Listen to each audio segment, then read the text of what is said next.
Most people don't lack financial knowledge. They lack a moment that makes that knowledge unavoidable. You probably already know the basics. Spend less than you earn. Avoid high-interest debt. Invest early. You've heard it in podcasts, seen it on YouTube, maybe even learned it in school. And yet, months pass, years pass, nothing really changes. Because financial education rarely fails intellectually. It fails behaviorally. And behavior usually changes only when something forces it to. Imagine someone living in Chicago, or Manchester, or Berlin. They are 28 years old, stable job, reasonably responsible. Their salary sounds good on paper. Let's say they earn $75,000 a year in the US. After taxes, healthcare, and deductions, that becomes roughly $4,600 per month. Not struggling, not wealthy, comfortable, supposedly. But then reality shows up.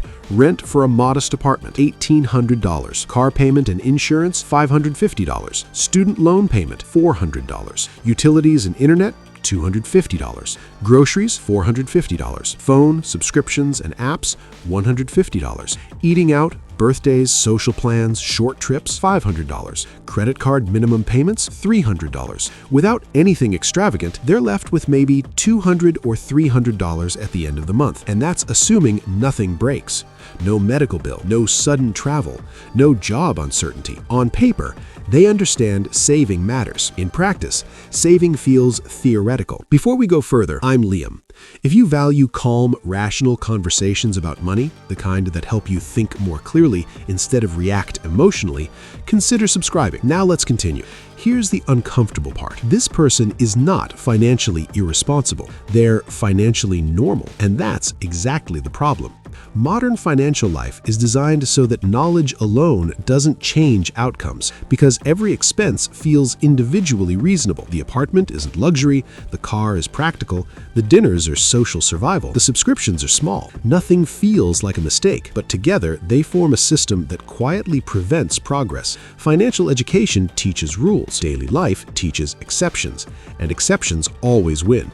Let's look at one small example, that $300 monthly credit card balance. It doesn't feel catastrophic, but at roughly 20% interest, paying minimums can stretch repayment close to 10 years. Total paid? Around $6,000 for something that originally cost $3,000. Now add just one more behavior, an extra $400 per month spent socially, dinners, events, small trips. That's $4,800 per year. Invested instead, at a modest 7% return for 30 years, that becomes roughly $450,000, not because of genius investing, just time. The surprising part isn't the math. Most people already understand this math, they just don't feel it. Human brains are not designed for long-term financial thinking. We respond to immediate feedback. If you overspend today, nothing bad happens tomorrow. Your apartment remains. Your lifestyle continues. Your social circle stays intact. The consequences arrive slowly, almost invisibly.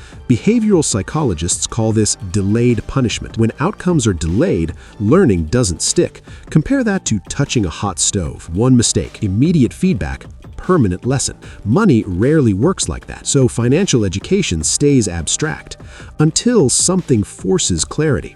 For many people, the shift happens suddenly. A layoff, a recession, a medical bill, a breakup that doubles living expenses overnight, or simply reaching their mid-30s and realizing savings haven't grown despite years of work. Nothing new was learned in that moment. The information was always there, but now it becomes emotional reality instead of intellectual theory, and behavior finally changes. Not because they became smarter, because consequences became visible. If nothing interrupts the pattern, something subtle happens. Income rises, but freedom doesn't. A raise increases rent. A bonus upgrades the car. Lifestyle expands quietly to absorb progress. 10 years later, income may be higher, but dependency is higher too. Expenses become fixed obligations instead of choices. At 40, the pressure feels heavier than it did at 25, despite earning more. This is why many middle-class professionals feel financially fragile, even while appearing successful. The issue wasn't lack of education, it was delayed behavioral change. Financially intelligent people don't necessarily have stronger discipline.